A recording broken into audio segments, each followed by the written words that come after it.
All right, everybody, welcome to another episode of the Up and In Show Daily. Today is Tuesday, May 20th. Just wrapped up a cool call on Matt Moscona's After Further Review, the same show that I hosted last week. And today's message just kind of goes along with that and rolling with the punches, staying present. I had a 5:15 slot with Matt, and, one of his guests kind of, bounced on him or something or had to push back, and so he at 5 o'clock just asked me to hop on. Luckily I was watching his show and I just rolled with it, right? But I also was kind of prepping to record it live so I could kind of show you guys how it goes and how we do it, and just kind of be a part of the experience. But he sprung it on me, so I didn't get a chance to record. So this is just a quick intro. Got a chance to talk about LSU baseball, break down the SEC tournament a little bit, thoughts on Kade Anderson, starting Friday versus resting, kind of that perspective of being a Friday night starter, being a college baseball starter, and having that insight, just being part of a team, and then having multiple experiences with rest, pitching, how you're feeling, all that kind of stuff. It was a great combo. Matt's a great host, does a great job, and so yeah, we dove into it today for about 15 minutes. I'm actually going to attach that as today's video. So if you guys want to hear a little bit on my thoughts on SEC baseball, pitchers getting some rest, and kind of how that plays going into the postseason, into regionals. I think LSU has a really nice draw at number 3. I love the SEC tournament, so I hope they win it, because I thought that's always a fond memory of mine, and I love when LSU baseball is in it for the hunt for the tournament. But obviously the regional and postseason is more important. So best of luck to the Tigers. They start theirs on Friday. I know some games are kicking off today. There was one this morning. Bama won. Oklahoma and Kentucky were playing, and then South Carolina and Florida are playing currently. So I'm about to go check that game out and dive in. I'm going to also watch some Major League Baseball. Nothing really jumped out on me on the slate today. I'm taking some pitcher props, so make sure you guys are following me on Pickett. Use code Ranaudo, Ranaudo, and make sure you guys link your Venmo or your PayPal, and you guys can get some free money, a nice mystery prize in between $3 and $100. If you guys want some Homer props to have some fun with, I'm going to throw these on my Pickett account. I usually just throw a $1 home run parlay in, but I like Kyle Stowers. I like Stowers, the guy for the Marlins, having a nice year from the Orioles. Pete Alonso has some good numbers against Walker Buehler, although I watched the first inning and Buehler looks kind of locked in, so don't know if I love that. Maybe some total bases there. And then Wilmer Flores, the guy that I traded off my fantasy team, I'm going to have to throw some money on him for Dinger Tuesday. There's 50% parlays on Caesars and on FanDuel, so I'll throw some Homer parlays on that. For those guys, I might round robin them, might just throw them on by themselves. But again, just some sprinkles, some small stuff just for fun, just to see how it goes, But good luck, guys. I will see you guys tomorrow. Yo, man, thanks for being flexible. How are you? My guy, what's going on? I'm doing great. How are you? I'm doing awesome. We always appreciate your time, and thanks for being flexible here with us. Hey, let me start just with a general feeling on the importance of the SEC tournament. Where do you fall there? It's a different format now, so it's a little different for us. It was a little different for us, but that was my favorite. We used to joke. It was the LSU Invitational. I won it all 3 times that I was in college. So for me, it's an integral part, of the season, and it's a core part of my memory, obviously. But for us, we used to love going there. It was a kind of final tune-up, but every year kind of dictates that tournament's role, and so I think Jay kind of alludes to that in some of his recent stuff, and you've seen it in different ways, and it plays a different role based on where you're at in your season. Okay, so let's look at where LSU is right now. I believe, I don't know if you agree, I think they've locked up a top 8 national seed. Jay said as much today. Do you agree? Yeah, I do agree. I think so. And kind of what he said, right, the consistent approach the whole season, I think from start to finish, they've been top 3 and consistently been a top 5 team, top 10 team the whole year. Okay, so if you feel like you've locked up a top 8, how does that affect your approach and strategy for Friday, regardless of who you play? Yeah, I think you still, no matter what, I think Texas is probably guaranteed to get a top 8. But I think for overall, all these other teams are still relatively in the mix, right? You still got to go win a game. You still got to go put out your best performance. So for me, I love – and since the first game is on Friday, if you are going to use, Cade in that first game in the regional, like it lines up perfectly to be week to week. So why wouldn't you just start him if you want to have a limited pitch count to rest and give him some overall rest, kind of like what he did with Skeens, a couple years ago. But still, I think you still go after it and you would approach it like it's a normal Friday night game. Okay, you were a Friday night guy in a championship season. Would you rather the rest, meaning like skip your turn at this point in the season, the end of May, you get a week off, or would you rather the consistency of taking your turn? Yeah, absolutely. If I'm feeling good, if there's no major injury that I'm like battling or pain or, any lingering things, I want my turn every single time. Give me that ball, even if it's like I said, give me 75 pitches, keep me on my routine.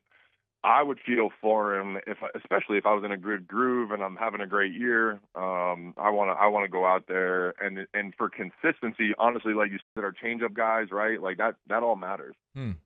Anthony Ranaudo is our guest. You also mentioned the possibility of maybe going out there and throwing 75 pitches or whatever that number may be, right? So you start, you take your turn, you just don't extend the way you would. What's the biggest difference that's material that you could tell throwing 75 pitches as opposed to 115 pitches? Like I said, I think it's the ability to get out there and just make sure that you're getting out there in your turn. And for me, I noticed throughout my career, if I took 10 days off like that or 12 days off, if they did skip a start for me, I would feel a little bit more fatigued in that 6th or 7th inning. And especially for a guy like Kade Anderson, Anthony, right? They've been pitching into the 7th inning a lot, right? So that's kind of normal for them. So you want them to still take that ball and feel like they're about to go and do their normal 5 or 6 innings, but just scale it back so their body really doesn't know that much difference, coming next Friday when the regionals come around Friday or Saturday. Let me ask the same question, just kind of a different way. Is there a point, like, if you only throw 75 as opposed to 115, do you feel like you would recover fast? Like, is the 30 pitches that big of a difference to where you feel like you'd recover faster for next week in regionals? Yeah, it really depends. And dude, this is like where I think the science comes into it so much more that I don't know anymore being out of the game.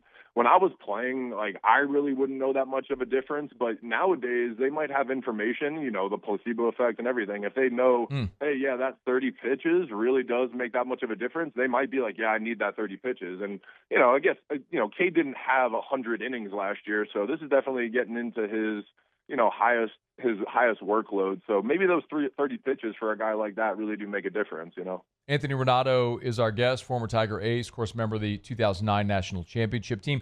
Does the injury scare, whatever you want to call it, the wrist forearm thing from a couple of weeks ago, does that factor in at all anymore? No, I don't think so. I think you saw the body of work. And for me, I was looking at the stuff, right? The life on the fastball, the swings and misses, it's all good. So I think that would have been the sign for me of like, yeah, okay, let's definitely scale this back, maybe sit him out. And if it was more of a discussion, like, yeah, guys, don't be surprised if Kade misses a start, then I'd be like, yeah, we should, or whatever, right? Like that probably would have given me some more red flags. Was there ever a time in college? I'm trying to think. Did you ever skip a start in college? No, not. But like in my junior year, I had some injuries, so that's where I'm trying to remember. Actually, now that you say it, like I think I did pitch the second game, and I remember being like, oh, I could actually use that day because my elbow was barking still, But it was draft time, and you want to get out there, so. But I know my sophomore year, I was like, I want to pitch the first game. I don't want to skip. I want to stay on my routine. I feel great, Yeah, it's definitely. I mean, the way the format sets up makes it. You tell me if you disagree. It feels like the way this format sets up, and LSU getting the draw they did as the 3 seed, getting to play on Friday, it sets up really well for Jay to make this decision because he doesn't have to make a decision about throwing anybody on short rest. Does that make sense? Oh, dude, when that was the best thing that could have happened to them, in my opinion. Yeah, absolutely. Okay. Is there any difference, or what is the difference between running Kade Anderson out there on Friday to throw a game as opposed to saying, hey, instead of doing this, we're just going to let you throw a bullpen?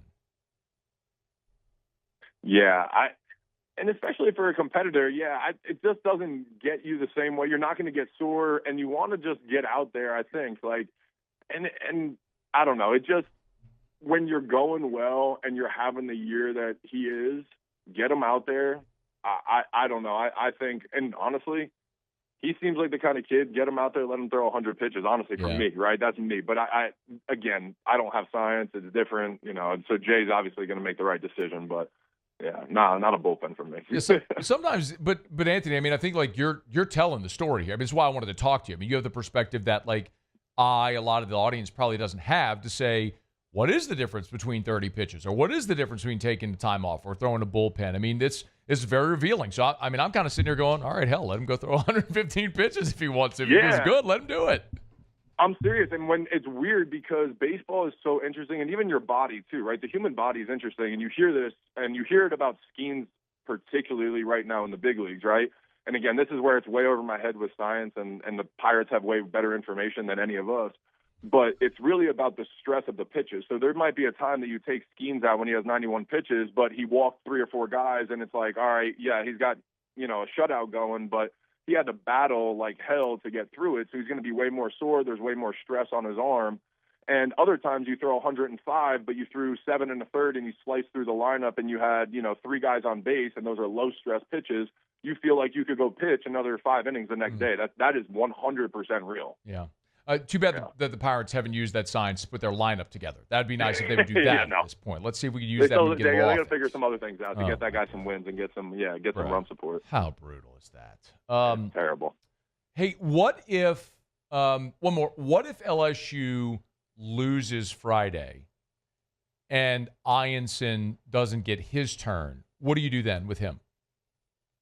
Yeah, see, that hurts, and that's what I hate. That's the one thing that kind of stinks, but it's kind of I guess luck of the draw. Yeah, that's the thing that does stink, because that guy is an integral role in the regional, so you want him to get some sort of innings. So what would you do? Like, would you throw a simulated game when you get back? I mean, what would be a normal path for a guy like that if you wanted him to get work? Absolutely. So if that were me, I'd be like, Jay, sorry, man, I know we just lost, but I want to go throw a bullpen on Saturday, and I want to throw 100 pitches, almost like, I'm not going to ever simulate a game probably, but I want to get up and down. That's the big thing too, is, I would probably simulate getting up and down just like a game. So I would throw 15 to 20 pitches, like there was an inning, go sit 5 minutes, get up, throw another 15 pitches, and do that 2 or 3 times. He might, this point of the year, get some other batters in there, maybe some freshmen, some redshirt, to get some innings. To get some ABs or whatever before they go to summer ball. But that's kind of probably what would happen. Yeah, great point. This is exactly the convo I was hoping we'd have. Anthony Ranaudo, of course, former Tiger great. Tigers heading to Hoover. They'll play on Friday. Dude, tell us what. You always got a million things going on. Fill everybody in. Like, catch everybody up. What's going on? Yeah, it's so ironic, and I was lucky to host your show last week. Thank you for that. But of course, man, we appreciate it. Ironically enough, I'm actually in a waiting and see mode right now. Cards and Culture was great to me for 4 or 5 years, but I'm stepping away now, and so fortunate. I'm taking a little breather and seeing what's next. So cool, man. We'll see. Well, we're here, man. So if we can ever help with anything, give us a shout, and we'll be in touch. I always appreciate when you jump aboard here and give us your time, man. Thank you so much. Yeah, let's get the Tigers keep winning. I'll keep jumping on with you anytime, man. Thank you. I'm here for it. That's Anthony Ranaudo, former Tiger great. Really good perspective. That's exactly the kind of conversation I was hoping we would have. And that's a guy who was the front of the rotation guy, the Friday night guy for a national championship team, who pitched in Hoover and regionals and super regionals and a deep Omaha run. And after being the guy that was taxed with all those innings, that makes me feel so much better about what the approach will be with Kade Anderson if you throw him on Friday. Because in my very novice brain, I'd be thinking, man, just skip him and let him get time to rest and just go sit and recover and heal and all that stuff. And Anthony said it pretty clearly. You want the ball because you can lose touch, you can over pitch when you come back when you have a live arm, is the way he said it. I mean that makes me feel so much better about going to Hoover and throwing Kade Anderson. So we'll see what they like to do, but I'm sure a lot of it will have to do with what happens ahead of them and how he's feeling when they get there on Friday.